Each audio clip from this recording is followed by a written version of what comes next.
Okay, today is the day when, oh yeah, I apologize, my eye and everything's swollen. I think I might have gotten some, oh look at that little inchworm. I think I got a little into some poison oak or poison ivy and almost swollen up. And anyway, oh look at that little deer. I couldn't figure out what it was. I thought I was just itching for no reason or something, but then I woke up and I was all red and stuff, so I took a shower and rinsed it off, and I'm a lot better. But yeah, so we've been working very hard clearing this out. It looks so good. We have started the new path right here. I worked on that last night.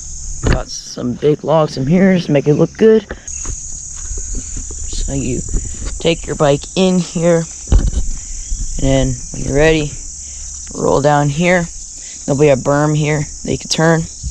Berm is probably going to be the hardest thing to do. Other than that, I kind of know what else I want to do.